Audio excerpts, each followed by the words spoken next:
It began as a freak snowstorm. I've been hiking and camping in the woods outside of Kashmir since I was in high school. It was a spot I used to like to come to with my friends before they all got too busy to return to nature every now and again. The wilderness in North Georgia is just so beautiful. It's a great place to immerse yourself in nature and return to your roots. This weekend, however, I found myself at nature's mercy instead of its beauty. Well, maybe not nature. The longer I stay here, the more I suspect that something insidious might be in this place. When I set up my tent Friday afternoon, the temperature had been a little crisp, but nothing out of the ordinary. Spring has been in bloom, and it seemed unthinkable that it could get below 50 in the daytime. I had been meaning to hike deeper, coming back out again on Sunday, but when I woke up to find snow, I decided my weekend might be a bust. After gathering the gear I could find, I began hiking back to my truck. But I must have gotten turned around. As the day fretted out, I realized how lost I'd become.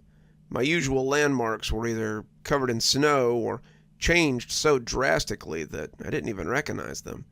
My compass was no help. The needle kept turning and turning, leading me in circles as I wandered through the snow. As I got more and more turned around, the night began to creep up on me. I was soon watching the sunset as I thought about whether or not to put up my tent or keep walking. And that was when I saw the light. It was small, like a candle on a windowsill. I'd never seen any houses out in the woods before, but it was possible that someone had built one in the 6 or 8 months since I had last been out here. I began heading in that direction, and as I did, I saw a cabin begin to materialize amidst the snow. A candle was burning on the windowsill, and as I approached, I began to look for signs of life. I saw no four-wheelers or any means of getting in and out. I was making sure to make a little noise, whistling and crunching loudly through the snow so as not to startle someone who might not want company. The cabin was not the sort of pre-made ones you sometimes saw in showrooms. It looked to have been made of sturdy trees, and the wood looked new and raw. Someone had built this recently, and it made me even more aware of whoever was inside. It was pretty likely that a gun lived there as well, and I was in no hurry to be a squib in the local paper. As I knocked on the door, I felt a little like Goldilocks trying to introduce myself to the three bears. I don't know what possessed me, but when no one answered, I tried the knob. It opened easily, and the door wasn't locked, so I stepped out of the snow to find a roaring fire in the grate of the one-bedroom cabin. It was humble. A bed, a table, a large bookshelf that seemed to stretch the length of one wall, some chairs, and the fireplace. It was so warm after having come out of the cold that I couldn't help myself. I stepped inside and made a beeline for the fireplace. I was careful not to track snow in, leaving my boots and pack on the front porch in the hopes that whoever lived there would recognize that I was here and not be startled. I don't know where the owner of the cabin was, but if they were out hunting in this weather, I wasn't likely to receive a warm welcome. Either way, I didn't think I had any options with the snow falling and the night fast approaching. I sat by the fire, and as the flames dried my clothes, I couldn't help but look at the huge bookshelf that stretched across the wall. It was floor to ceiling, and as big as it was, there was still space for more books. The books were numerous, about 30 in all, and their spines had the names of people instead of titles. My curiosity got the better of me, and I went and took the first one down. The name, Jeremy Blake, was printed in gold leaf on the spine, and when I opened it, it cracked in that satisfying way that old books do. The owner of the home probably wouldn't appreciate me perusing their bookshelf, but I figured I already had enough to apologize for. What was one more thing, right? The inside was written in what appeared to be real ink, and the handwriting was delicate and practiced. Whoever Jeremy Blake had been, he'd been a very dab hand when it came to writing. I had assumed it was biographical, but the book didn't look old enough to have been written in 1736, as it claimed on the front cover. Jeremy talked about being out hunting deer with his brothers when they were suddenly set upon by a snowstorm. It had been snowing when they set out, but they now found themselves in a real blizzard. His brothers had left him when he couldn't keep up, and Jeremy thought he was about to die. That's when he saw the light out in the woods.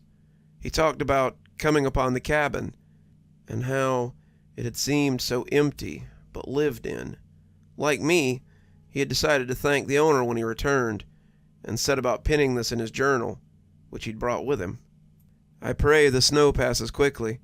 I would love nothing more than to return to my father's home, so that I might chastise my brothers for leaving me in such a sorry state. The next entry, though, was a little bit different. Jeremy had woken up to find that no one had returned to the cabin, and the snow was still falling outside. He had thought it looked a little better, and now that he was warm, he thought he might try to make his way home again. Jeremy opened the door to leave, but upon stepping out, he'd walked right back into the cabin instead. He tried this several more times, but always found himself stepping back into the warm, inviting cabin. There was only one door. When he tried to break a window in his fervor, he found they would not break. He became a little bit upset, fearing that he had stumbled into some kind of deviltry. He tried to leap through the window and nearly knocked himself unconscious. He had destroyed the house, flipped over tables and thrown chairs, but none of them had broken. When he turned around, it had all resumed its previous position, and Jeremy was certain that he had found some sort of witch's den, and was most afraid. The next few days were full of entries about Jeremy continuing to live inside the cabin and discovering what it was all about. He found that he didn't need to eat or drink, which was both a blessing and a curse. Despite not needing these things, he found that he was always hungry and constantly licking his lips when his mouth felt dry. He watched from the window as the snow began to melt, and as winter became spring, he watched the animals roam outside the cabin. After a while, his entries became a journal of what he'd seen from the cabin's windows, until I discovered the last entry in this long series of observations. I don't know if anyone will ever read this. I suppose it matters not. I've existed in this house for a long, long time. I cannot say how long, but I was not even 15 when I came in out of the cold, and now when I look at the glass over the fire, I see an old man staring back at me. I don't know how much longer I'll survive, but today I saw another person for the first time in a long time. I was looking out the window, watching the snow fall again, when a child came hesitantly from the tree line.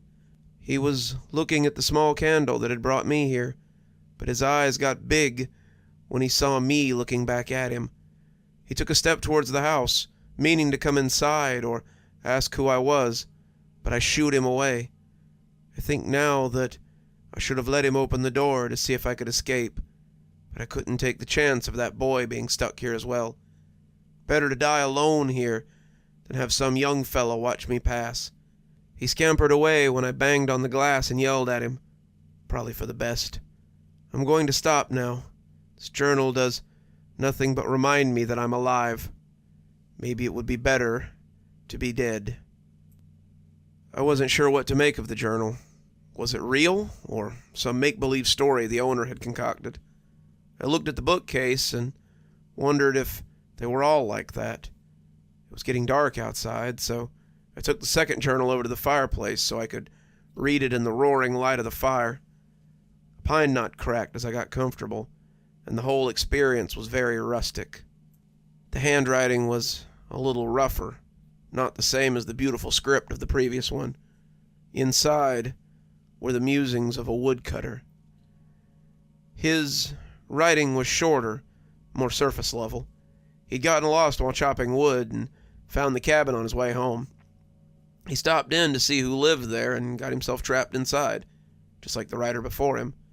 He'd used his axe to try to break free, but to no avail. He'd taken up the book he found on the shelf and began writing to pass the time. Wasn't much, 3 or 4 pages before he stopped. He wrote about watching some squirrels, seeing a deer, and worrying that he would starve when he didn't find any food in the cabin. Whether he died or became bored, I don't know. He stopped writing about 5 pages in, signing Roland Wood at the bottom.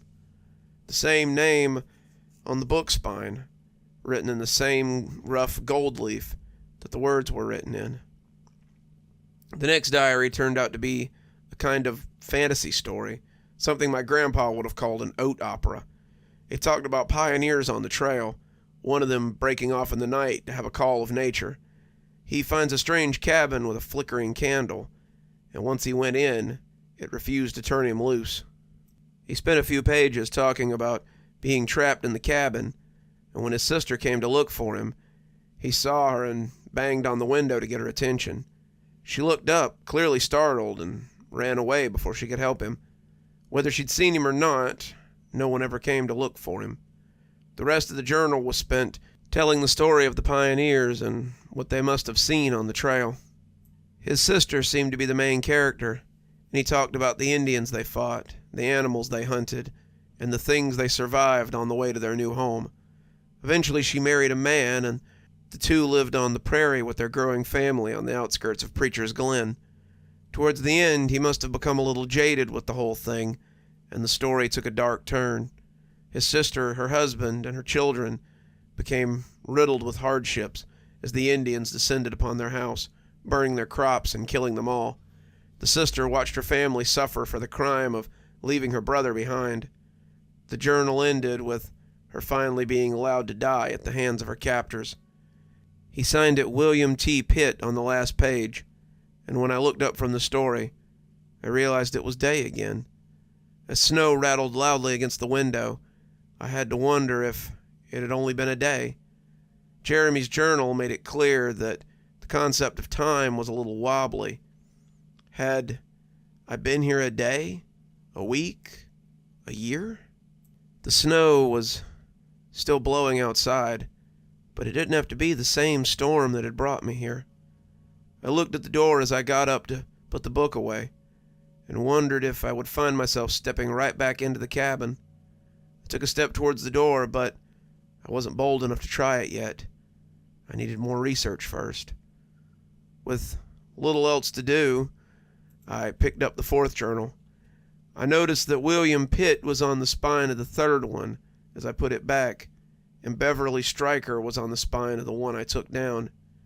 It seemed that the cabin had finally attracted a female resident, and I was interested in getting her point of view on the whole situation. Beverly's story was a little different from the others. Miss Stryker was in trouble when she found the cabin. Beverly had been fleeing into the night to escape her abusive husband.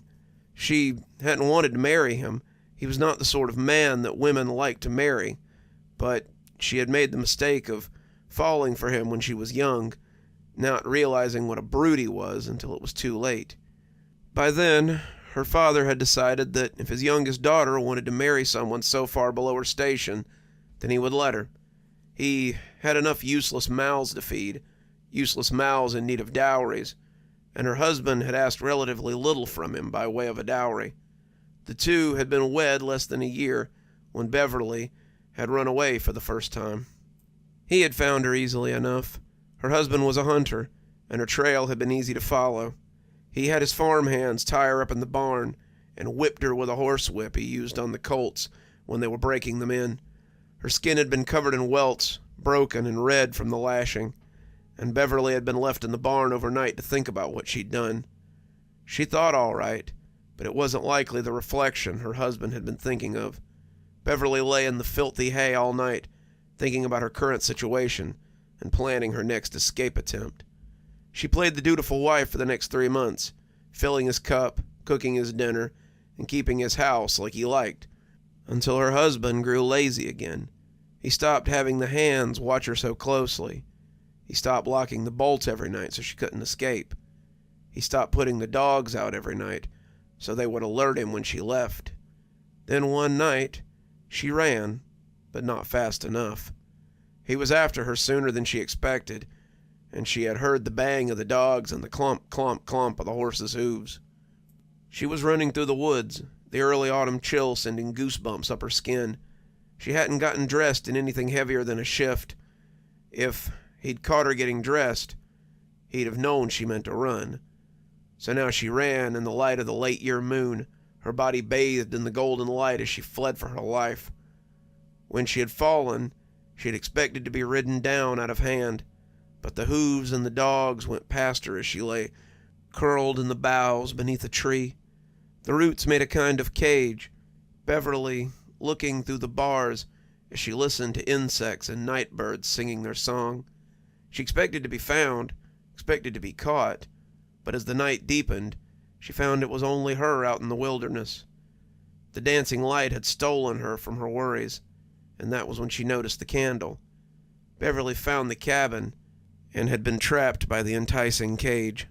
There wasn't much after that. She'd written a little more, but nothing as exciting as the night run through the forest. She read the journals and discovered that she couldn't leave, but there was none of the fear or uncertainty the others had shown. She was content in this place, a place her husband couldn't find. She lived inside the cabin, updating the journal sparingly and passing away with nothing to show for it, and no one the wiser. I looked at the door again, but the next book looked so inviting. Books became my food. I devoured them, reading some of them and taking their stories in. The cabin had attracted many in its lifetime, and I wondered how many more had chosen not to write. How many had suffered in silence here? How many had simply wasted away with nothing to mark their passing, except their memories? Those who had written had left behind everything, from pages and pages of observation to short little stories about nothing at all. They wrote fantasies, westerns, slice-of-life stories about the people they'd left behind, and it all became more and more modern as time went on. I don't know how long I sat there reading, but it was snowing again when I looked up to find a journal in my hand with my own name on it. I opened it and found the pages as white and blank as the landscape outside my window. The doorknob was cold when I wrapped my hand around it. The wind was cold as it blew snow in through the open door. My boots were still on the porch, but they looked old and weather-beaten. The backpack was gone, likely dragged off by some animal while I was reading. The boots had been tan when I bought them less than a year before I entered the cabin. Now they looked bleached, the fabric thin as a mummy's cheek.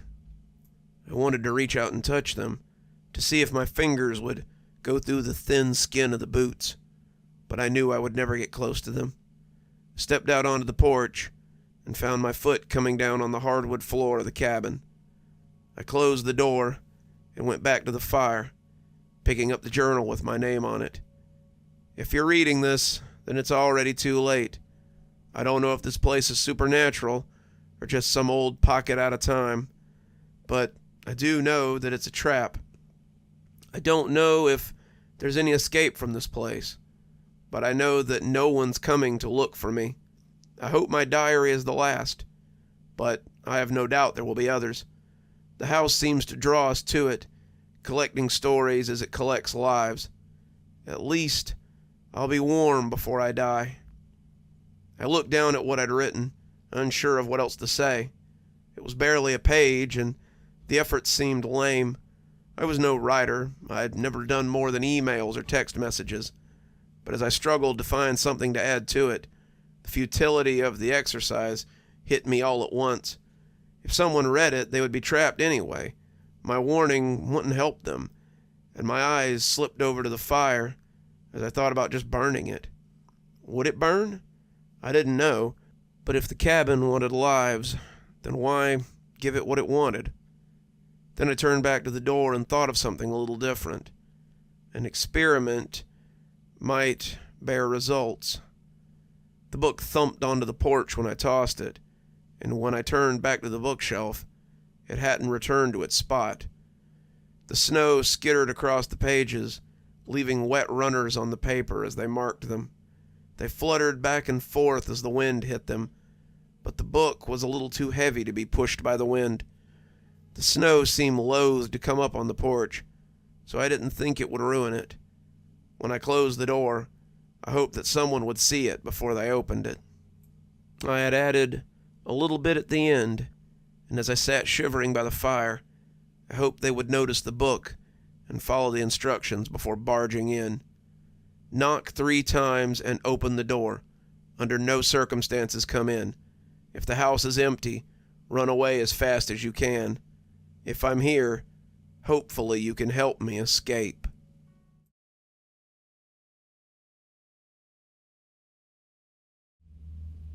She died very suddenly, though none of us could have known what lay inside her. Her name was Kimmy Wynn, and she was from Korea or Singapore, somewhere like that. We never learned much about Kimmy. Her family didn't speak very good English, though, but Kimmy spoke it well enough to understand the lessons. We tried to befriend her, but Kimmy was shy, and I'm ashamed to say that we took to bullying her. We were in elementary school and extremely cliquey. Kimmy was an outsider. She wore strange clothes. She didn't speak like we did, and we made fun of her for it. Most days, she just sat in the back of class, sat on the pavilion at recess, and said little to nothing. When she died, it surprised everyone. Kimmy lived in a small apartment complex in a not-so-great part of town. Her family worked for her uncle, Mr. June, who owned a market in the neighborhood they lived in. Kimmy had been working there after school, helping her parents pay the bills, and she'd been making a delivery on her bike when someone had abducted her. They found her bike just sitting on the curb, wheels spinning slowly, and the police didn't seem hopeful in their investigations. Her kidnapping was all the buzz around school, and my friends wanted to talk about little else. Marissa, our sort of leader, said she bet that Kimmy had just made the whole thing up so that people would be friends with her after she was found. Leanna said that she shouldn't say things like that, but you could tell she didn't really feel very scandalized. She said she'd be praying for her, praying that they'd find her safe, but even at 10, I doubted it. I kept my mouth shut on the matter, personally thinking it was terrible. No one should just be grabbed off their bike as they tried to help their family. A week later, they found her body in an empty lot near her uncle's shop. Mom wouldn't let me watch the news report about it, but Marissa said that the newsman had said that she was chopped into little pieces and left there. The news thinks it might have been something to do with her uncle, but they don't seem to know much about it. A service was held for her at the local Korean Baptist church, and I saw a picture of her parents lighting a little paper boat and floating it out for her. Her 2 sisters, one of whom was in the 1st grade, were there too, and I remember thinking how awful it would be to lose someone like that. My own sister wasn't very nice, but I still didn't want anything like that to happen to her. A few days later, Miss Hurd stopped me as I was going out to recess and asked if I would put the stuff from Kimmy's desk into a box. Her parents are coming at the end of the day, and I really need to be outside with the other children. Just put it on my desk and come outside when you're done. I saw the pack of Marlboros in her hand and guessed that child-minding probably wasn't the only thing on her mind. Marissa stayed to help me, and I found that Kimmy's desk was surprisingly neat. My desk looked like a garage sale, but Kimmy's desk was very organized, and it was easy to pack her stuff away. Marissa cooed over her Hello Kitty pencil box, but I reminded her that we weren't allowed to take her stuff. The pencil box, her notebooks, her folders, and a cute little art supply case went into the box too, along with a Hello Kitty eraser and a pencil set. Marissa looked over it all greedily, but I wasn't trying to get in trouble for taking anything from a dead student, especially not when the teacher had trusted me to pack it. We were loading some of her notebooks when a small purple book fell out of the middle of them. Marissa pounced on it before I could even fully register what it was. I told her to give it back, that it didn't belong to her, but Marissa was already opening it and leafing through it. "Oh, no way! It's her journal! Give it, Marissa. It isn't yours. We need to put it in the box before someone sees it." "No way. No one knows about it, so who's going to miss it? Unless..." Marissa got a mean look on her face. "You're going to tattle on me." I stopped complaining then and let her slide the journal into her pocket. Marissa and I had been friends since 1st grade, but I hadn't forgotten how mean she could be either. She had bullied me in kindergarten for the better part of the first half of the year, until I'd come to school with a brand new backpack one day, and she had fallen in love with it. Marissa had said someone with a backpack that cool had to be friends with her and Leanna, and I had been part of their clique ever since. That had only been 3 years ago, though, and I wasn't in a big hurry to go back to the way things had been. Marissa and I were friends, but Marissa could be mean when she wanted to be. I won't tattle, I said softly, more to myself than to her. Good, she said, snatching the pencil case out before I could get the lid on. I set the box on the desk, and I made sure that Marissa was out of the classroom before I left. I didn't want her doubling back to grab anything else out of there. The idea to make the chatterbox was Marissa's, as so many other bad ideas usually were. She read the journal to us at recess, taking delight every time she or Leanna were mentioned. My name came up a few times, though it was usually by association. It appeared that Kimmy had been keeping a journal of people and how they had wronged her, as well as how they had wronged others. Quite the little spider was Kimmy, hiding away and listening to people as they gossiped or went about their lives. Marissa said, getting a mischievous look. I've got an idea. She turned to the back and tore out an unused page, beginning to write the predictions for her chatterbox. If you're unfamiliar with the item, it's probably because it has a million names. I've heard them called fortune tellers, whirlybirds, paku-paku, salt sellers, cootie catchers, and any number of other things. Sometimes when I post about them online, I get little fights started over what they're called. People have 1,000 different names for them, but they seem to be something known worldwide. They are little devices that you put numbers in, picking numbers randomly until you get your fortunes and learn your fate. Marissa had already started writing the same old things she always wrote on the wedges anytime she made one of these. They were never very creative, usually things like you'd marry a millionaire, that you'd be a princess, that you'd have 20 children, that sort of thing. She was always very predictable, but she never seemed to include anything bad in her predictions. Marissa, despite being a bit of a brat, didn't like for bad things to happen to her or her friends. When she made the chatterbox, it was always the best outcomes. Okay, pick a number. I looked at the chatterbox questioningly. What are you doing? Isn't it obvious? If Kimmy knew so many secrets, then maybe she won't mind telling us our future. The idea of using a dead girl's paper to tell our fortunes made me shudder, and I shook my head as she turned to Leanna. Come on, Lee, let me tell your future. I guess it couldn't hurt, Leanna said. 5. Marissa opened and closed the device very fast, before holding out for her to pick another number. 7, she said, smiling a little as the paper creature plopped open and closed very quickly.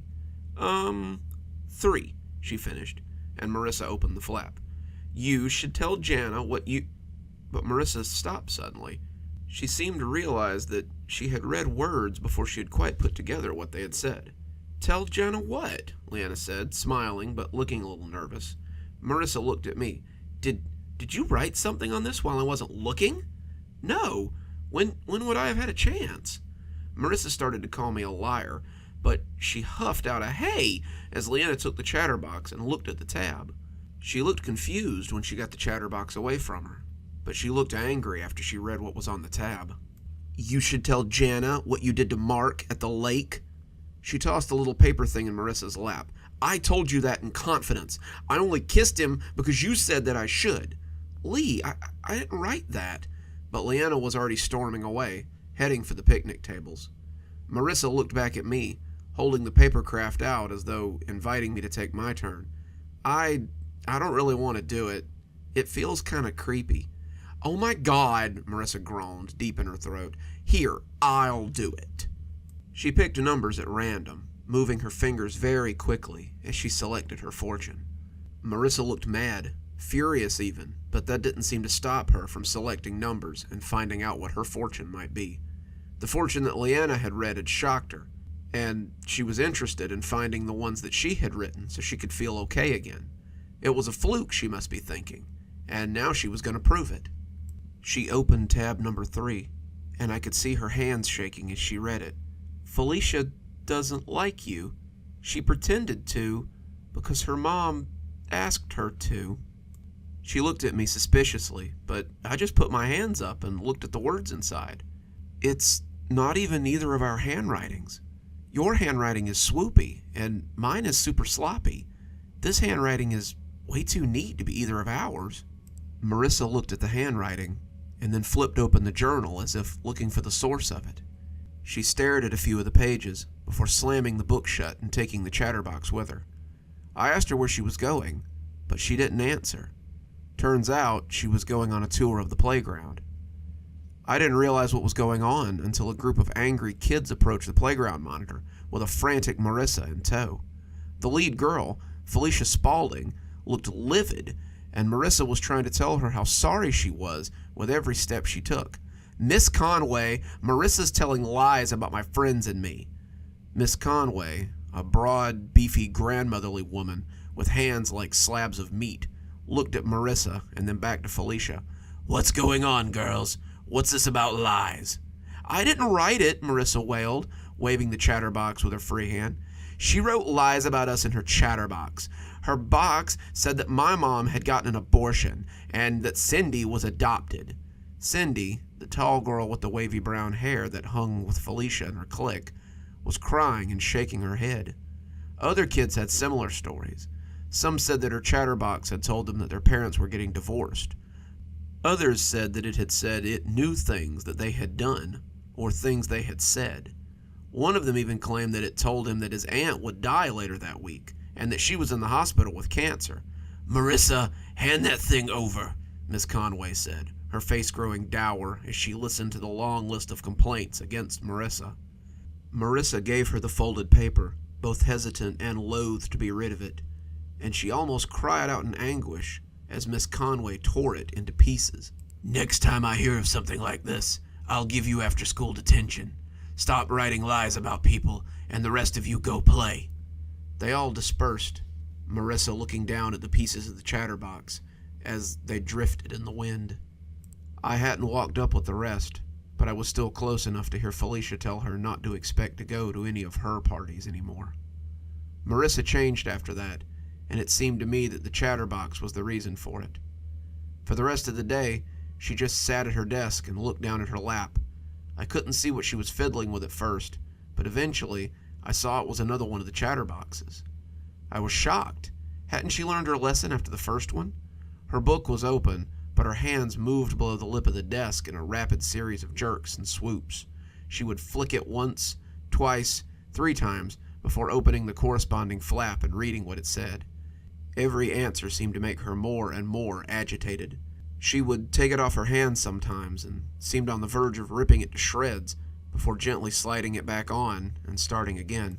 "Marissa, would you care to answer number 4 for us?" Miss Hurd asked, drawing my attention back to the front of the class and drawing Marissa out of her stupor. Marissa shoved the chatterbox under her desk and looked down at her open textbook as she searched for number 4. 17? Miss Hurd blinked. "That would be correct if we were still on our math lesson. We've moved on to geography.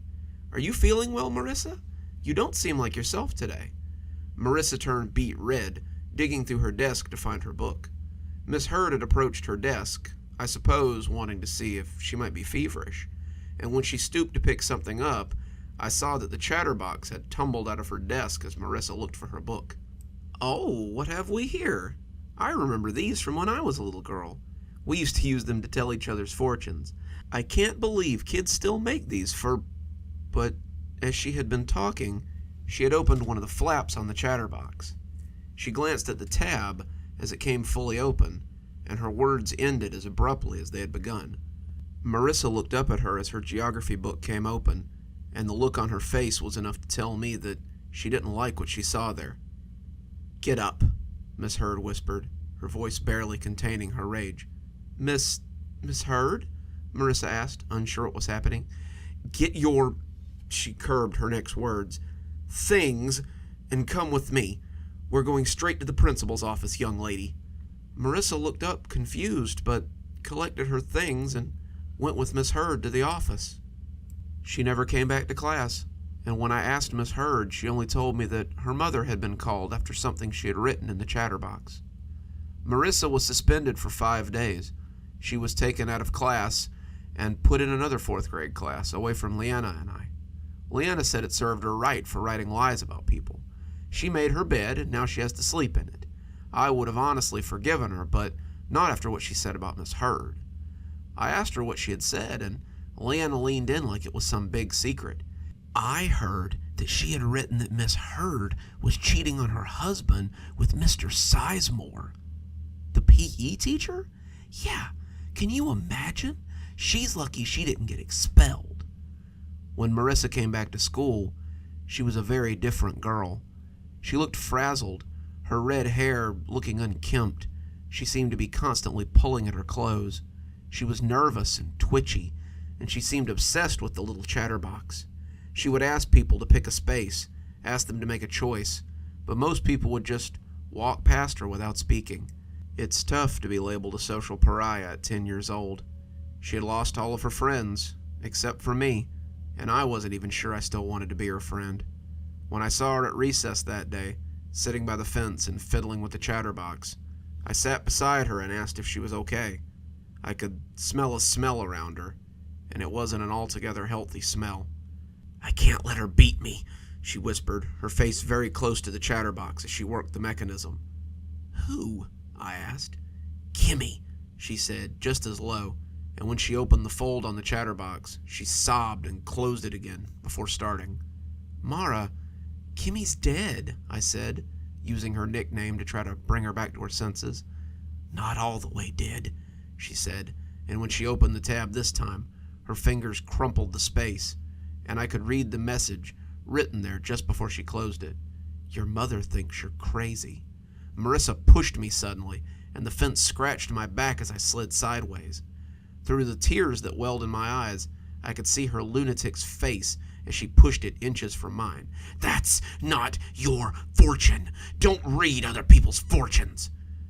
Miss Conway must have seen something, because she started walking over. I got up and walked away quickly, not looking at Marissa as the playground monitor approached her. That was the last time I spoke to Marissa, but not the last time I saw her. For the next 3 months, I saw her on and off. She became like a wraith who haunted the school.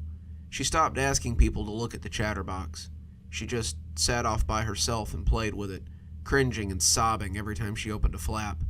The more I saw her, the worse I felt for her, and eventually I decided to try and bury the hatchet.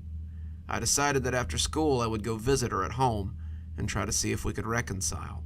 I also wanted to see if there was any sanity left in her to save.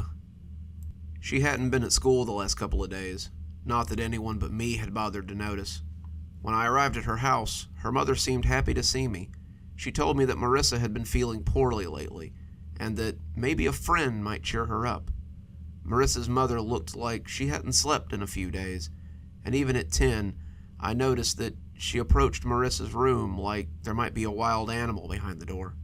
She knocked, slow and hesitant, and told Marissa that I was here to see her. Marissa said nothing. She knocked again, asking if Marissa was awake. Marissa said nothing. Her mother opened the door slowly, and I could see Marissa sitting at the desk with her back to the door. She never moved when her mother walked over to her, and as I stood in the doorway, I couldn't help but take in what appeared to be the lair of a crazy person. Some of the details would come to me afterward, but many of them were seen in the split second that we often use to see details and assess if a person is a threat or not. The floor was full of chatterboxes, like a flower bed of folded paper, and her mother seemed to be stepping over them gingerly. The outside of them were covered with words, all of them written in that neat, spidery handwriting. The writing on the wall was all Marissa's, though. She had written on the wall in anything she could find. The scrawls were a messy jumble of pen, pencil, paint, charcoal, and even rusty red colors that might have been her own blood in a few places. The words were strange, not making a lot of sense. She watches. She whispers. She tells me I'm crazy. I'm insane. I'm a disappointment. She haunts me. Most chilling of all was the rusty red smear of the word Kimmy over the head of her bed, like she had traced it with a bleeding finger. When her mother started to scream, I was turned away from the bloody words as if someone had slapped me. She was screaming Marissa's name again and again, shaking the ragged scarecrow that she had become. She begged me to dial 911, and I ran downstairs to do just that. The paramedics couldn't figure it out. They said it was like her heart had just stopped, and no amount of CPR or defibrillation could bring her back. As they laid her out on the ground, I could see her face frozen in a rictus of fear and shock. Looking to the desk, I saw the chatterbox she had been toting around. It was grimy, covered in fingerprints, but I believe to this day that it was the same one that Miss Conway had destroyed all those weeks ago. The open flap was blank, the surface stark and unmarred. I can't imagine what she could have read there, and I honestly didn't want to find out. I'm in high school now. 8 years have passed, but I still remember the lesson I learned from Marissa. It's unwise to mess around with the possessions of the dead. Their things are better left undisturbed, their memories left unread. It was the last lesson Marissa would ever learn, and she learned it too late. If it's a lesson I ever forget, I have a reminder on my desk every day. You see, when I came home from Marissa's funeral, the chatterbox was sitting on my doorstep. I can't prove it was the same one. I know that it can't be the same one, but that didn't stop me from scooping it up and putting it in my pocket before my mother could see it. I heard it whisper to me that night. Its whispering is little more than a mutter as I sit here writing. It's harder to hear, but it never goes away.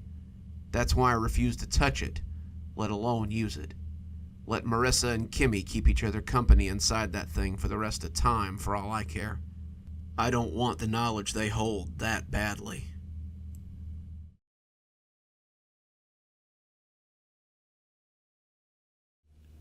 I nearly drowned 2 weeks ago, and it changed my life. My family moved out to Mercy Shores recently. It's a little peninsula down in Washington, with 2 hardware stores, a Walmart, and not much else.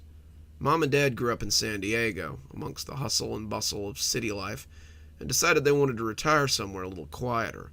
I had been their last child, a total surprise to both of them at 40. Now that they were 55, they felt it was time to retire and enjoy their golden years. So they moved me 400 miles away from my friends, my school, and anyone I had ever known, so they could enjoy those golden years. We moved into a beach house of sorts. It was a 2-story, the second floor a loft that overlooked the ocean out of a big round bay window. They gave me the loft and took a larger room downstairs with a less spectacular view, knowing I was not happy about leaving my friends behind. I guess my parents were trying to placate me, so I set up my meager possessions that I had brought with us, the moving truck being a couple of days behind. As I set about finding a home for things, I found myself drawn to the big bay window that overlooked our little stretch of beach. The shore was far from picturesque. Not quite as pretty as the California beaches, Mercy Shore was stony and a little bleak looking. I didn't doubt the water would be cold and clear, but it would also likely have rocks, and maybe crabs scuttling underfoot. There was a tall jut of rock just off the coast, about 50 feet from the shore. I found my gaze drawn there again and again. It looked like nothing so much as a tall throne, fit for a giant. The seat was smooth from many tides. I almost thought I could see a little hollow in the back of the throne. The throne wasn't quite large enough for caves, but there was a narrow fluted passage in the throne's back that would likely fill with water when the waves crashed over it. Those waves woke me up that first night. The crashing of the breakers jarred me awake. I realized that they were so loud because I'd left the window open. As I slid it shut, my eyes were caught by the moon as it cast its glow on the stone throne. As I closed the window, I saw something moving in the water. The lean shape crested up and out of the water like a sea serpent, and as it came up, I could see it was a girl. Her hair was long and silvery and lovely. She ran her fingers through it as I stared at her, and she seemed to feel my gaze as she floated like a specter in the dark water. She looked up at me, her smile wide and inviting, and waved a single pale hand at my window. I waved back, and when she slipped under the water this time, she didn't come back up. When I woke up the next morning, I convinced myself it had been a dream. The next day, Mom and Dad wanted to go antiquing in town. I told them I didn't want to go, and they didn't act too put out by my refusal. It was pretty clear they didn't want a complaining teen tagging along and ruining their trip. I waved to them from the front porch as they left before moving upstairs to relax a little. I sat in the window seat of my new room, reading and watching the waves crash, when I saw some people walking down with blankets and coolers. They started setting up their stuff, and I noticed most of them looked around my age. On a whim, I decided to talk to them. What was the worst that could happen? I slipped on a pair of comfy shorts and headed out. The beachgoers tensed when they saw the door open, but they relaxed a little when they realized I wasn't an adult. I introduced myself and learned that they were Matt, Stuart, Kyle, and Roger. They had apparently been coming to this beach for quite a while and said it was a favorite hangout spot for them. Sorry for intruding. Throne Beach has been empty for years, and the old lady who used to live here always let us play here when we were kids, Matt explained. Matt looked like he'd be at home on any California beach. Board shorts, long brown hair cut in that way that's half bowl cut and half natural, a surfboard next to his blanket, and a smile for anyone. Stuart was tall, gangly almost, with buck teeth and thick glasses. He was very pale, and I got the impression that they had dragged him out from under a rock to hang out with his friends. Kyle and Roger looked like a couple of classic Chads. Snap-brim hats, sculpted physiques, gold chains, board shorts, the works. They slapped my hand when I went to shake theirs and roared with laughter when I looked a little confused. We became friends in that effortless way teens often do. I hung out with him for the rest of the day. We swam, the water was cold and stony, as I had thought it would be, and played frisbee with a big red disc that Roger had brought. I invited them in for lunch, and we sat on the blankets and munched cold sandwiches and chips. The sun was starting to work its way across the sky as we ate. I noticed that mine wasn't the only eye drawn to the big rock out there. Matt was studying it intently as he ate, and it almost seemed like he was looking for something out there. "It's pretty cool," I said, taking a bite of bologna as he looked over at me. "The rock, I mean." Matt nodded. "Oh, Matt just thinks it's cool because he thought he saw a girl out there," Roger crowed. Matt shot him a murderous look, but I was interested. "A girl?" Matt blew out a big long breath. "Well, it happened a few years ago. I was out here swimming with Kyle and Roger, and the waves were a little rougher than I thought they were. We had all been daring each other to swim out to the rock and back. We had all done it since we were young. I was on my way back, and a huge wave crashed over me and drove me under. I kicked my legs and tried to right myself, but the waves kept crashing down. I was underwater, running out of air, and as my lungs cried out, I felt hands catch me. Someone lifted me and swam me to the shore. I was on my knees, hacking up water and struggling for breath. I looked back at the water and saw a girl swimming away. Kyle and Roger came running up then, and when I looked back, she was gone." Kyle snickered, but I was curious. "What did she look like?" "She had long hair, maybe blonde or silver. She looked young. I remember thinking that she was about my age. Her hands felt strong but cold, and I've been keeping an eye out for her ever since. I keep hoping maybe she'll come back." His eyes glazed over a little then, and he stared back at the throne-shaped rock hopefully. I heard my dad honk the horn on his old truck then, and my new friends turned to see my parents coming up the drive. They had some furniture in the back of the pickup. As Dad got out, he called me over to help him move it. I said my goodbyes and went to help, but found all four of them following behind me to my surprise. We had the furniture inside faster than expected between the five of us, and I introduced them to my parents. Mom asked if they'd like to stay for dinner, holding up a takeout Chinese food bag. "I can get some more. The place next to the antique shop smelled so good that I just had to have some." "Maybe another time, ma'am. We don't want to intrude," Matt said. He held his hands up, and I slapped it as he promised that they would see me tomorrow and see if I wanted to hang out. They cleaned up their stuff, and after another round of goodbyes, they hopped on their bikes and rolled into town. Mom smiled. "Making friends already, I see." I smiled back, realizing I had done just that. We sat around the table and ate as they told me about their day. My parents talked about the antiquing, the stores in town had a large selection, and Mom was in love with several other pieces. I told them about my new friends, and they agreed that they seemed like nice boys. I told them how lovely the beach was, and Mom said she had gotten a call from the movers saying that they would be here tomorrow afternoon with the stuff. "Maybe your friends would like to help you set up your room?" she asked. Turned out, they did. I spent that summer hanging out with my new friends. We had moved at the very end of school, and next year I would be starting 10th grade at Mercy Shores High. Matt, Stuart, Kyle, and Roger would be starting 10th grade as well.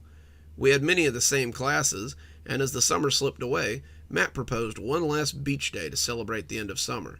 It's the last really warm day before fall, and we should take advantage of it. It was a great day. The sun was hot, the wind was breezy.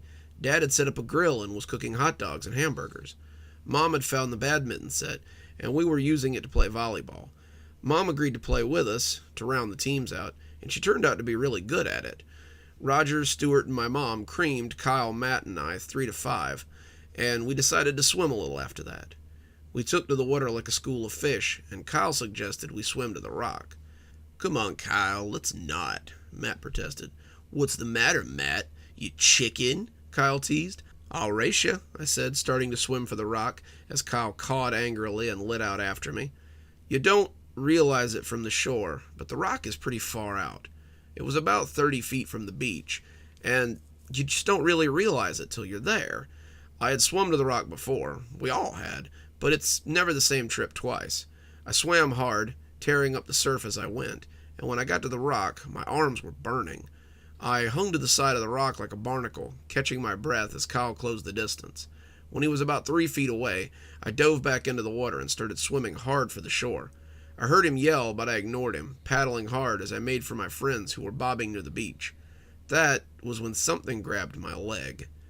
At first, I thought it was a fish that had just wandered too close, and I kicked my foot out to shoo it. When it wrapped its squishy hands around my leg again, though, it tugged me down with a strength I hadn't felt before. I was pulled under the water, dragged beneath the waves, and as I went below, I felt the air rush out of me in surprise. I kicked out, but whatever had me was fast.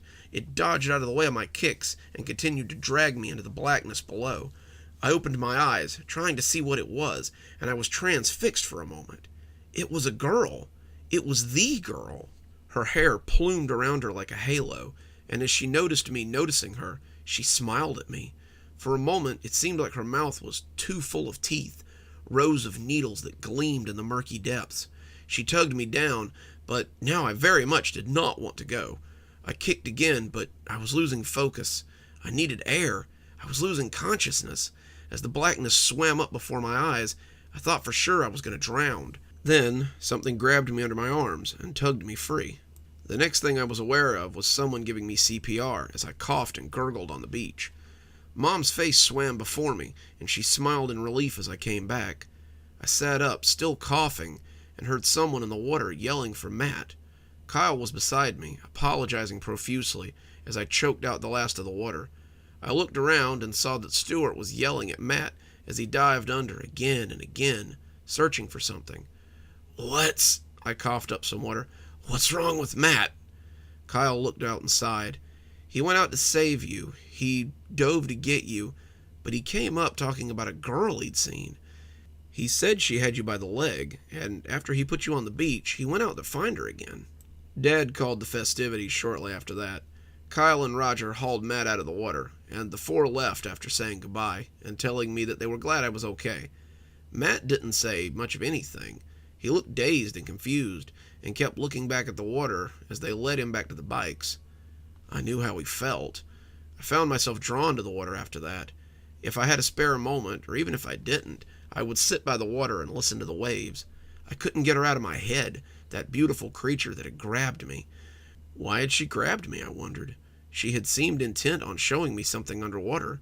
Did she want me to see something, maybe? Matt started coming around a lot more. Not to see me, not really, but I think he wanted to be close to the water too. I caught him down by the water at night sometimes, sitting by the shore or sitting by the beach.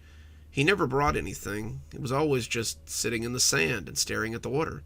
Dad came out and shooed him more than once, and he told me to tell Matt not to sit out there at night a few days later.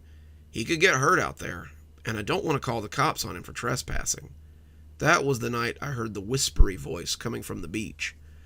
It came through my window and seduced my ears to wakefulness. I sat up, listening, hearing a returning voice that was much less musical. It was no less familiar, though. When I looked out on the beach, I saw that Matt was on the shore and talking with someone. The someone was in the water, and by the sound of it, they were trying to coax him into the water with them. He looked back towards the road, his bike a shadowy hulk on the street, and then again at the speaker. He said something too low for me to hear, and when they returned to that sweet honey sound, he walked into the water, and I heard him splashing as he dove. I ran from my room and went softly down the stairs. I was worried about him. He was a strong swimmer, but the waters at night were likely dangerous. I came out onto the beach, whispering his name so as not to wake my folks up. I went to the edge of the water and scanned the dark ocean for him, but he was nowhere to be found. He had been there only a moment before, hadn't he? I spent a few minutes searching for him before finally heading inside, thinking maybe I'd been dreaming or something.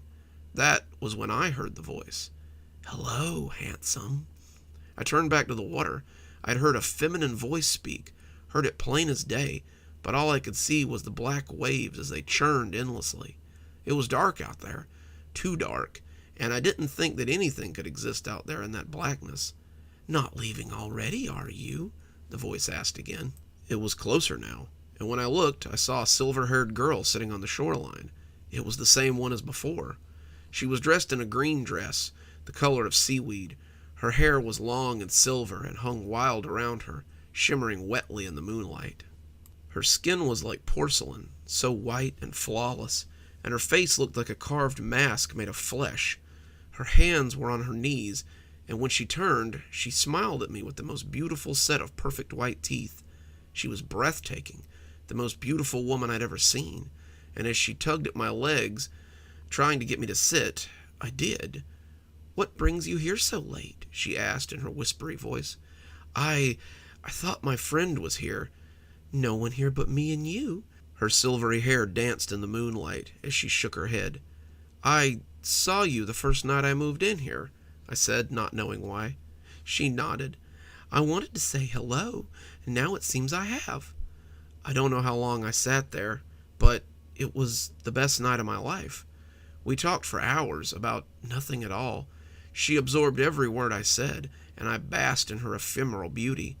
She was a goddess, her skin lacking blemishes or faults, her hair a perfect sheet of silver. We talked until the sun came up, and I remember her looking at it and giving it a little hiss. "Come see me tonight, handsome," she said sweetly. "Wait, where are you going?" "Home. I'll be back tonight." Then she kissed me, and my whole world trembled on the edge of breaking as her lips pressed against mine. When I came back to myself, I was lying on the beach. Matt's parents showed up the next day around lunch. Matt had apparently been missing since last night. They were worried about him because he hadn't been acting like himself lately. He hadn't been eating well, his sleep had been fitful, and they had often woken up to find him gone at night. Matt's father had found him on our beach many times, curled up in the sand, and they had hoped they'd find him here today. My parents said they hadn't seen him, and I said the same. It wasn't a lie. I hadn't seen him after all. I'd seen the girl, the most beautiful moonchild, but any thoughts of my friend had fled my mind after that. They left to see the sheriff, and Mom bemoaned the luck. She asked if I was sure I hadn't seen him last night, and I said that I hadn't. After lunch, I went up and took a nap. I wanted to be fresh for her tonight. I met with her every night that week. I came up after sundown to find her sprawling on the beach waiting for me. We talked for hours, locked in each other's eyes.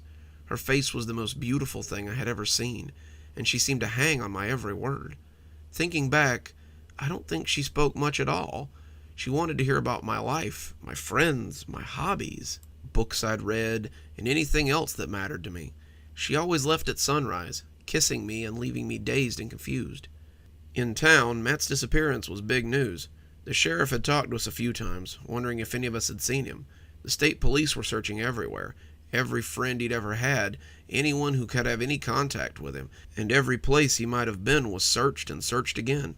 Knowing him to be a swimmer, they were scuba divers combing the ocean, but their hopes were low of finding him if he'd gone into the water. I was in a daze. My waking thoughts were of the girl, the lovely girl, and when I would see her again. Kyle tried to get me to come looking for Matt with them, but I was always too tired.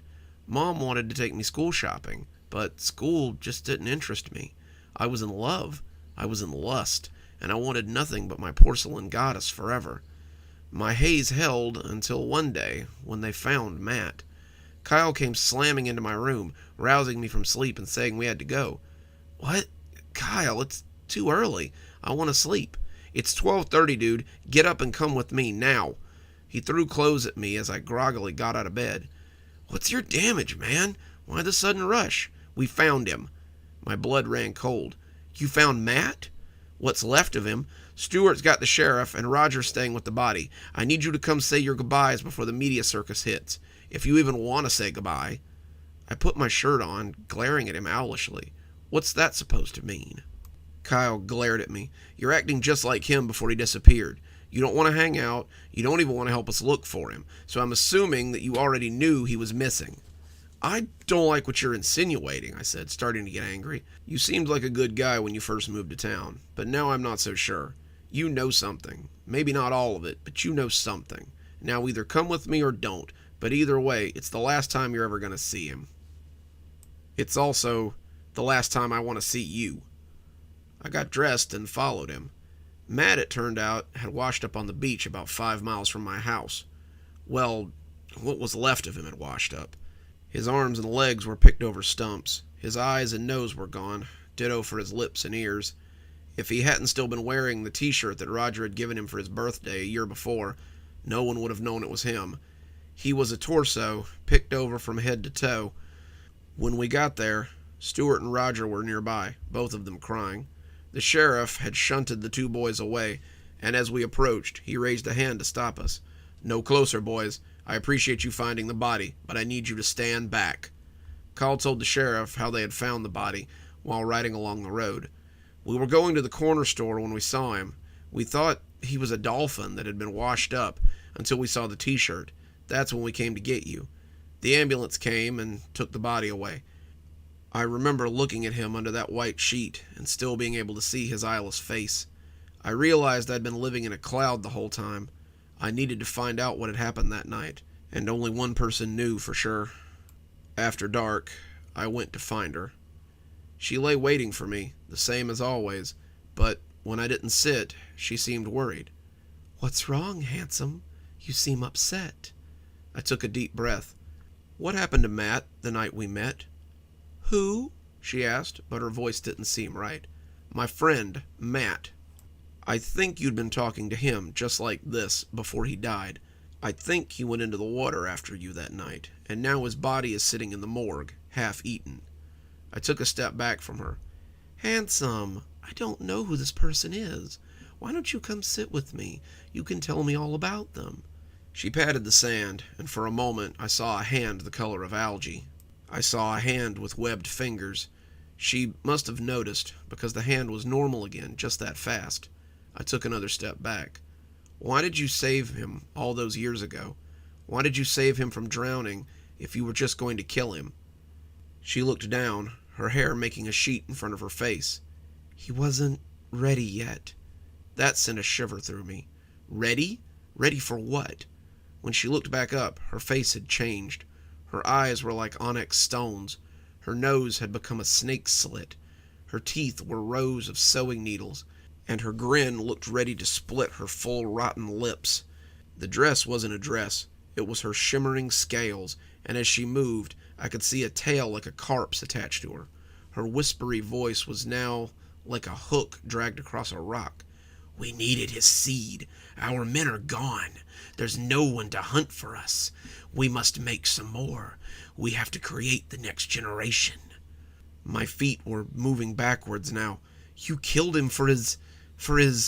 We needed his seed. We needed his meat. Once we were done, we gave him back," she said, her teeth fixed in a lazy grin. "I don't want to see you anymore," I said. "You're not the person I thought you were." I was 12 feet away, but I heard her final words on the subject. "You can't turn from me, boy. I swim in your veins now. You can't deny me any more than he could." She was right. Even as I walked away, wanting to run, I felt my feet trying to go back to her. I had to make myself go inside. I had to make myself go into my room. I had to make myself close the curtains and try to resist the urge to go back to the beach. Writing this helped, but I can't stop thinking about her, even with my mind so distracted. She's never a monster in my memories. When I think of her, she's always the porcelain moonchild I met on the beach. She's always the sweet girl whose lips were sweeter still. She's always the subject of my infatuation. I peeked out my window several times. She's out on the rock, sitting on the throne, singing to me. Her song is for me alone, and I know that I will go to her despite my best efforts. Even now, I feel like a swim. Even now, I feel myself wanting to swim to her. Even now, I feel myself wanting to see what she has to show me in the deeps. It was all my fault. It had almost cost Felicia and I our lives. Our friend Sandy was having a house party, and we both wanted to go. Sandy threw the best parties, and they usually got pretty wild. The last one had been a real blowout, and we both had a little more than foggy memories from it. Sandy was celebrating her graduation from nursing school, so we all knew this one was going to be a serious rager before she had to settle in to pay student loans. Before we went, Felicia and I agreed that one of us needed to stay sober so we could get home safely. "We don't want a repeat of last time," Felicia reminded me, and I nodded as I remembered how the Uber driver had tried to hold us captive until we agreed to invite him in.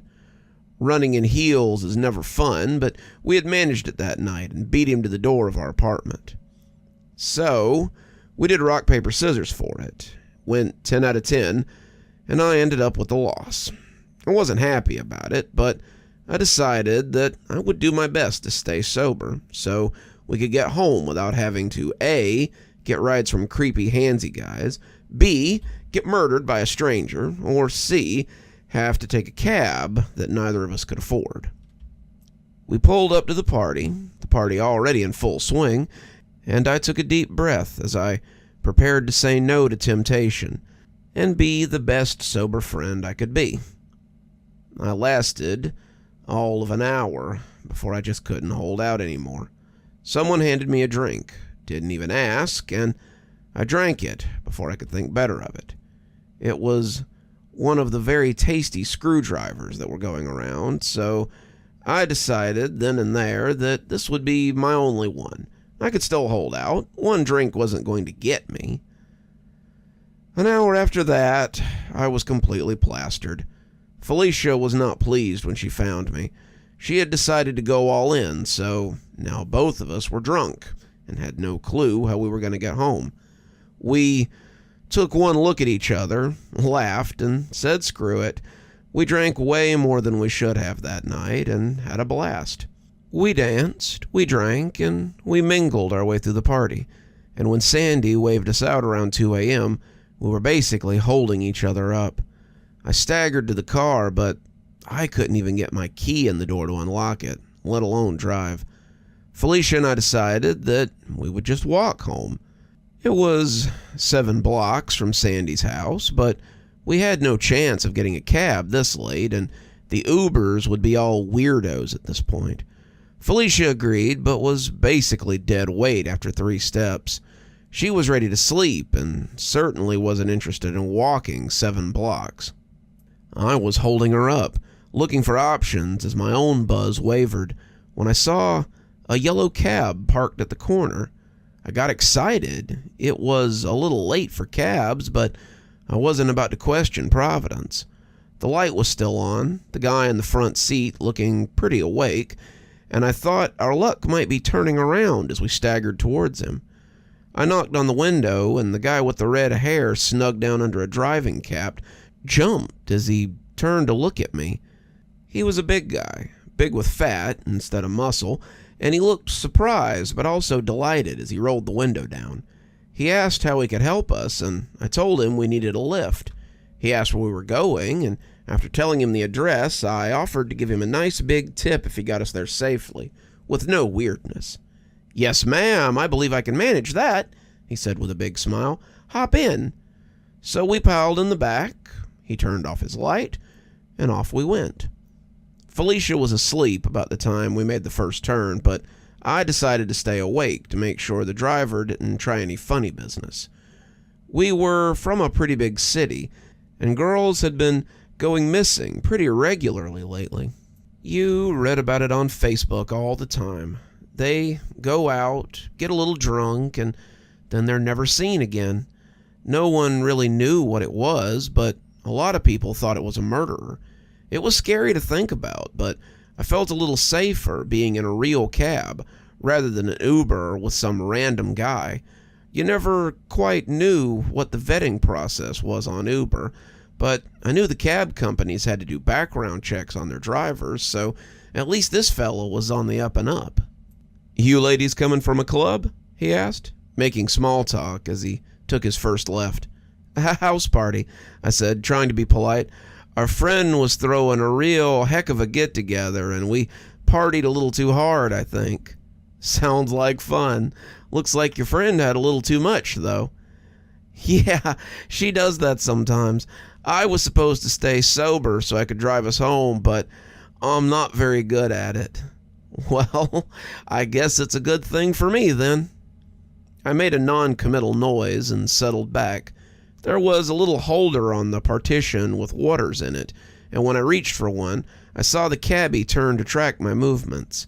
He seemed interested in what I was doing, and I held up one of the waters and said one of his fares must have left it behind. It was a shame because my stomach was a little too full of alcohol, and some water would have been really nice. "Oh, those are for my fares. I have a bunch in the cooler in here. I replaced them as needed. Help yourself." I thanked him, testing the seal to make sure that it was still sealed.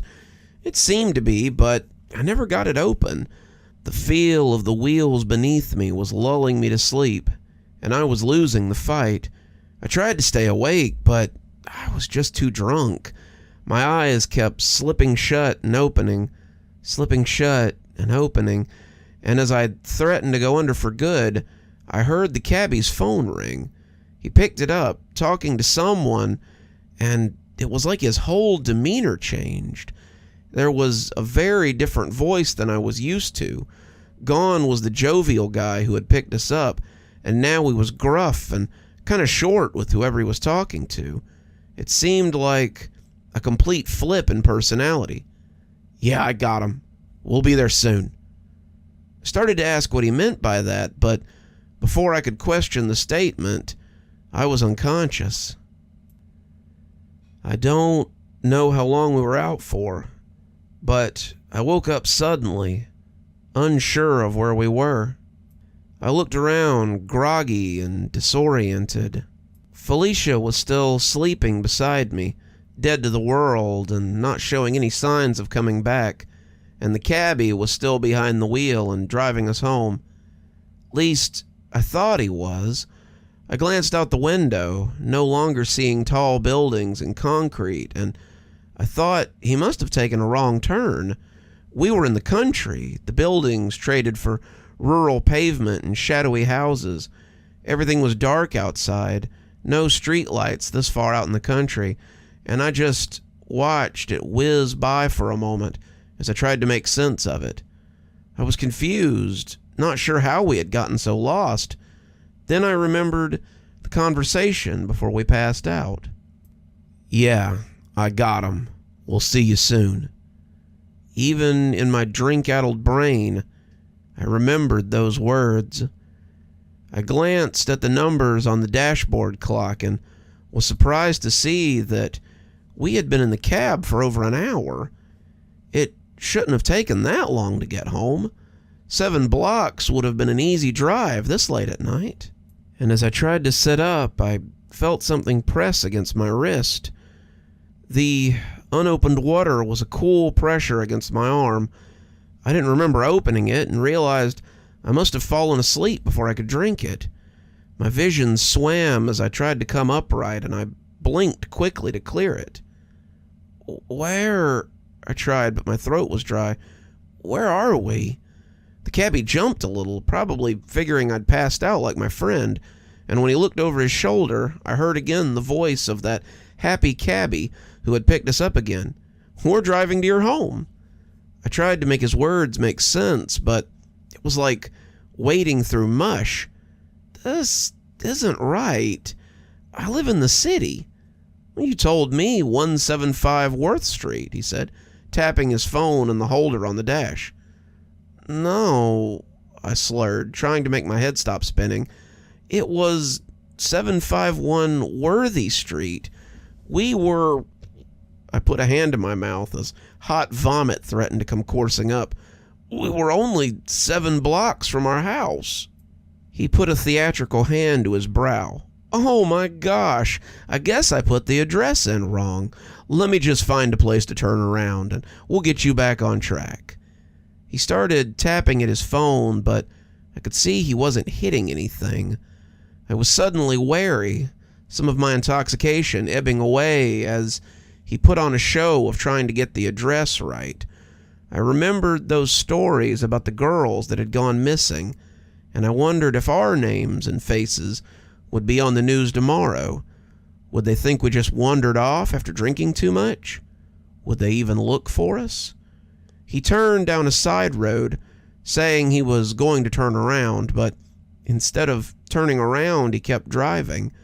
I banged feebly at the glass that separated us, telling him he was going the wrong way, but I was so weak. I felt very dehydrated, my mouth dry and my head spinning.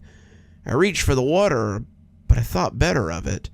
I didn't want anything he might give us, and as the top came off, I squeezed it against the little holes that allowed us to hear him.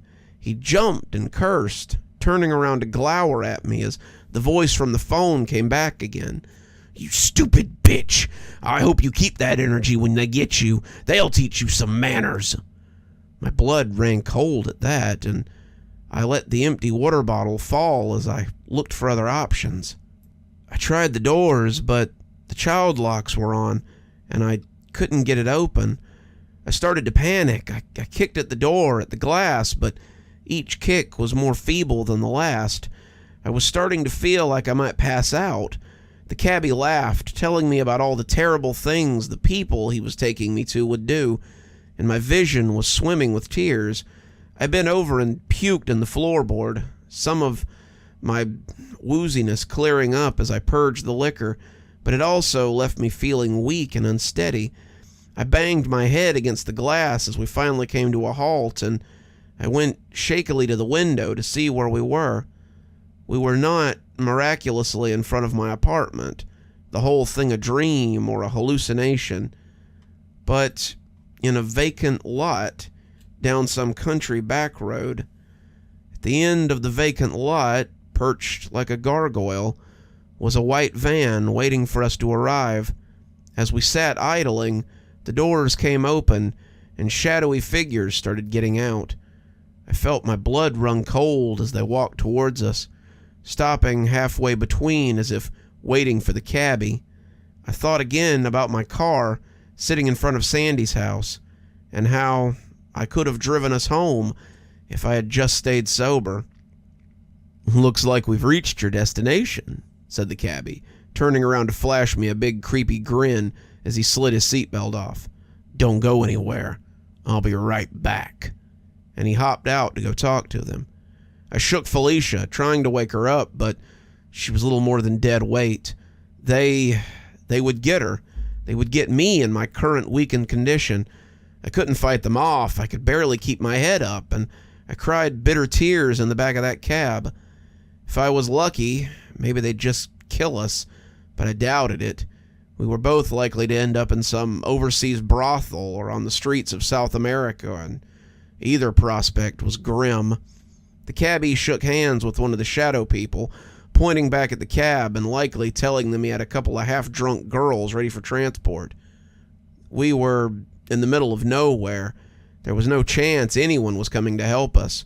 We'd be heading wherever in no time, gone and forgotten, never to be seen again, and there was nothing we could do about it. It appeared, however, that someone had other ideas. They had started walking towards the cab when lights suddenly lit up the back glass. Cars suddenly began pulling up, vans and undercover cars, and people came out then with guns drawn.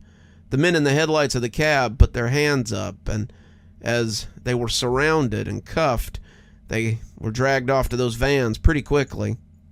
They took the men away, and that was when they seemed to realize that they had people in the back of the cab. They helped us get somewhere safe so they could get us checked out, and I'm pretty sure Felicia never woke up through the whole thing. They kept assuring us that we were okay, that we were safe, but all I could do was cry. I felt like I had been plucked from the brink at the last minute, and I thanked them with every breath I had. That was how I was almost trafficked by some gang or organization or another. The cops told us the less we knew, the better, and I agreed. I haven't drank since then, and now I'm a permanent designated driver for our group. I take friends of friends home too, sometimes intoxicated women we've met that night, just to make sure that no one goes through what we went through. So be wary if you see a strange cabbie waiting while you're wandering home one night. You may be in for a longer trip than you bargained for.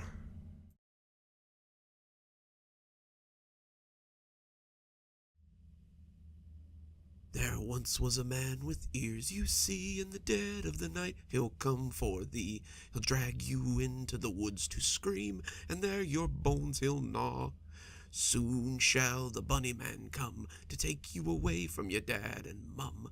Soon shall the bunny man come, and your soul shall belong to him. Stop it, Catherine! I'd scream, but Catherine just cackled and sang it all the louder. I can still remember my sister's face because of that ghoulish smile she wore while she tormented me. We grew up in New Zealand, so the shanty was something old that we changed for our own purposes. Many of the kids sang it, but my sister was the first to adopt it into something different from the original. A few kids had added some creative lyrics to the original song, usually something about farty men or something, but Catherine had turned it into a song about the bunny man. She was forbidden from singing it at school. By our parents and teachers, and she took it as an excuse to sing it for me at every opportunity. It was usually sung low, under her breath, so my parents couldn't hear it, so she could deny it when I began crying about it. It was in poor taste anyway. The bunny man may have been an urban legend, but the man going around kidnapping children was very real. That summer, 13 children had gone missing in the city we lived in. All of them were from poor families like ours, who lived in tenement buildings, much like ours. They always disappeared in the middle of the night after being lured out of their houses, and there was always some sign left behind that tied them together. Whether it was spray painted on their door, the fence behind their house, or the sides of the building they lived in, the calling card was always left in plain white spray paint for the police to find. A white rabbit head in a white circle, the sign of the bunny man. My sister had started humming the little shanty after the 7th kid had gone missing. I had heard her in her room, working through the lyrics as we did homework. She would hum them to herself in a distracted way that people often do while they're trying to figure something out. As she scratched away at the math problem, she would argue with herself and make corrections to the grisly little shanty she was constructing. I would shudder to myself as I heard what she was writing, and I think I might have become her horrified little barometer. The more I shuddered, the more lyrics I heard that stayed in place. By the time school started again in August, her shanty had taken form, and she began her reign of terror. Catherine and I were 2 years apart. I had started 6th grade, and she had started 8th, and she seemed to delight in terrorizing the other girls in my class with her bunny man song. She would walk behind groups of students, humming the tune at first as they walked from class or to lunch. Then she would begin singing the words to herself, low at first, building volume, until a few of them started to hear what she was singing and become noticeably upset.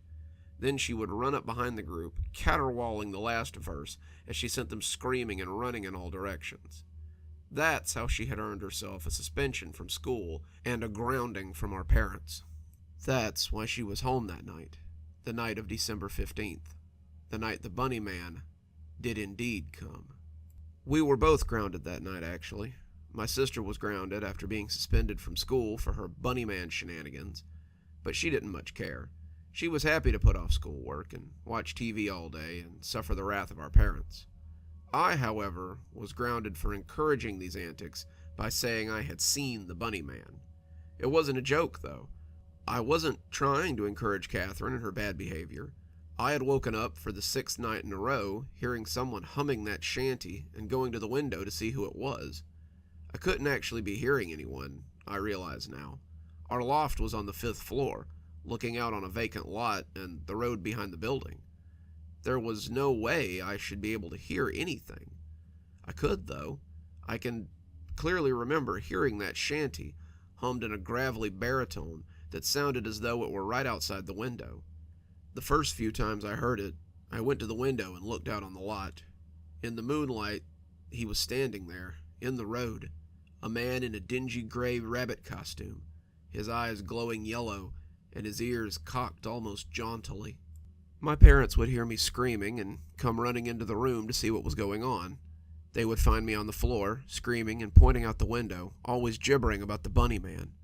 After the 3rd night, I didn't even go to the window. I would lie in bed and sob as the shanty bore its way into my brain. I would sob and call for them, screaming about the damn bunny man, until finally, my father couldn't take it anymore. That's why both of us were grounded on the night in question, the night our parents went out. It was supposed to be a family night. We were supposed to go out and have a real family meal, see a movie, maybe get some ice cream. Instead, my father had been using it as a punishment for my sister after she'd gotten in trouble. We 3 would go out and have fun while she stayed home and did not. My mother, however, thought this was a little harsh, and she had been pleading with him to reconsider. This had made him a little short, and after being woken up by my screaming all week, he had reached his limit. He grounded me as well, thinking I was trying to egg my sister on with all this bunny man nonsense, and announced that he and my mother were going on a date instead. "We will be back at 10. You 2 are to be in bed by 8:30. If I come in and you're still awake, you will be severely punished." Then they left, and for a few hours we'd gotten along pretty well. Catherine made dinner, heating up some canned pasta in the microwave, and then we'd watch some TV as the sun set and the evening wore on. It wasn't until 8, when I got off the couch and started for bed, that she started in on her old ways. She asked what I was doing, and when I told her I was going to get ready for bed, she asked me why. "You heard, Dad. If we're still up when he gets here, we're going to get in trouble." "Pfft, probably just scared the bunny man will hear you awake and come get you." "I am not," I lied. "R2, you're in such a hurry to go to sleep, so the bunny man will come and take you away." She leaned towards me, grinning that awful grin. "Oh, there once was a man with ears, you see." I put my hands over my ears and started running away as she sang all the louder and chased me. "In the dead of the night, he'll come for thee." "Catherine, stop it," I sobbed. We were running up the hall, and as I wheeled into my room, I tried to slam the door and lock her out. She battered the door aside and bore down on me, grinning and singing as I cowered beneath the window. I was covering my head with my arms, sobbing uncontrollably as I tried to block her out. She stalked towards me, bellowing the song now and scritching her hands like claws as she walked towards me. "Soon shall the bunny man come to bring..." But she stopped suddenly, and as the silence stretched on, I opened my eyes and looked up to find her looking out the window as she loomed over me. She was staring out the window, transfixed by whatever she saw there, and this new game was almost scarier than the shanty. Her face held a look I was unused to seeing. She was startled, unsure of what she was looking at, but it also appeared that there was terror there. Something outside the window was really spooking her, and I scrambled up to peek under her arm so I could see too. It seemed I was peeking into one of my nightmares. Standing in the road, right under a streetlight, was a man in a tattered gray bunny costume. It wasn't like a Halloween costume, some of which looked like pajamas more than costume, but it was a full suit of coarse-looking gray fur. The fur was matted and dark in places, kinky and tangled like a stuffed animal that needs to be brushed. The head was obscured by a black hood, some kind of costume hood that just slid over the head, and the face was a flat black nothing as it stared at our building. No, not at our building, as it stared at us. On top of the hood, someone had stapled a pair of thin, emaciated gray rabbit ears, one of which bent at an almost jaunty angle. He stood on the street and stared up at us, my sister and I frozen in terror, at the sight of the legendary Bunny Man.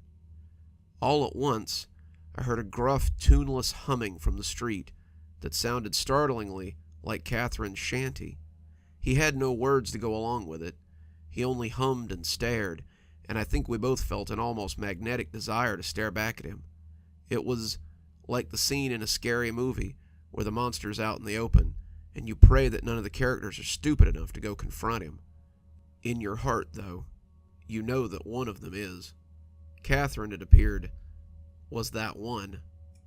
I caught her by the arm as she turned from the window. She looked back at me, her face full of confused anger and unsure deliberation. She was clearly at odds with herself, and my sister was not someone who was used to being unsure of her actions. She was a brat, and she was a terror, but I had always kind of believed that everything she did was a calculated course of risk and reward. This was something else, though. This was her acting against her will.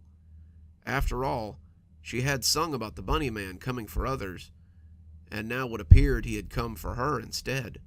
She jerked her hand away and left the room. When I heard the front door open and close, I moved back to the window, waiting for her to appear. The bunny man went right on humming, right on watching, as though he was trying to call me as well. I felt the pull. Really, I did, but my fear kept me rooted to the spot. I clutched the windowsill tightly, the paint chipping a little as my fingers gripped it, and I would find splinters under my nails the next day, though I didn't notice them at the time. Then she appeared in the backyard, walking like a sleepwalker, and going to him as she vaulted the chain-link fence between the yards and the road. He reached for her, and now I could hear both of them humming that hateful song and staring up at me.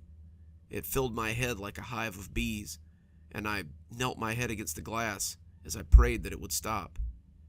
There would be no way I could resist if they both sang, and I could feel the pull as they tried to drag me out the door as well.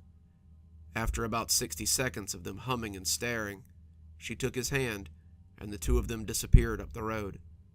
My parents came home 3 hours later to find me curled up on the floor of my bedroom, sobbing and gibbering as I rocked and mumbled about the bunny man.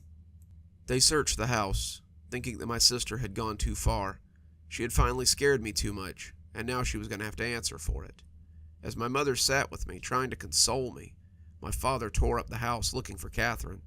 He clearly expected her to be hiding somewhere inside, probably running when she heard the front door open.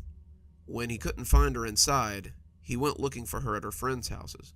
Their parents told him, often grumpily, that they hadn't seen Catherine, but they would call if they did. He got worried, going to look up and down the street for her, expecting her to be hidden somewhere in fear of retribution. All the while, Mom tried to calm me down and get a straight answer out of me. After about an hour, I started talking about the bunny man and how he had come to get us, how Catherine had left with him. She started to get angry, telling me that she was tired of hearing about the damn bunny man. However, when I refused to deviate from my story, she started to take me a little more seriously.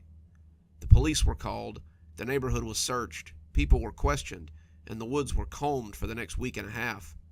No sign was ever found of my sister, or the bunny man. No sign was ever found of any of the children abducted by the bunny man that year. That was 15 years ago now. The bunny man took only one more child that year, a 7-year-old, on Christmas Eve, and then was never seen again. They never found the remains of any of the children he kidnapped, and no one was ever arrested in connection with the kidnappings. There was never any bunny suit found or a murder weapon discovered in the woods. Whoever was doing this had just stopped. I'm 27 now. My own daughter is 8. Her dad's not really in the picture, which leaves a lot of time for just us. I was getting ready for bed one night, Emily playing in her room before bedtime, when I heard something that made me stop dead in my tracks. The tune, a familiar tune that everyone in town knows, crept up the hallway. The tune wasn't what stopped me, though. It was the lyrics that made me shiver. The words she sang transported me back in time, and suddenly I was 12 years old again, watching my older sister creep towards me as she sang the same hateful words. However, the voice that sang them was childish, lilting the words with no more care than she would have had for any other nursery rhyme. There once was a man with ears, you see. In the dead of the night he'll come for thee. He'll drag you into the woods so green, and there your bones he'll gnaw. Soon shall the bunny man come to take you away from your dad and mum. Soon shall the bunny man come, and your soul shall belong to him. I peeked around the corner of the doorframe and saw her on the floor playing with blocks, oblivious to what she was singing. Emily, where did you hear that song? She got up and walked to her bed, giggling as she crawled under the covers. From the funny lady. What funny lady? I asked, bending to tuck her in, but finding my hands incapable. She comes and sings at night sometimes, after you go to sleep. I'll wake you up so you can hear her next time. When I go to the window, she's standing on the street. She has ears on top of her hood, Mommy. Isn't that silly? I told her it was very silly, but I didn't feel like laughing in the least bit. Emily's in my bed now, sleeping soundly, as I pin this warning to anyone whose children have heard this song too. I'm afraid it's not an urban legend. It's not a hoax. The Bunny Man is real, and it seems that he's not alone anymore. He's coming for our children again, and I, for one, don't mean to lose my daughter to this creep or his children. As I lay here writing, I can almost hear it on the breeze, as if someone's singing it outside my window. Emily is stirring in her sleep. It appears it may not just have been in my head. I fear it may already be too late.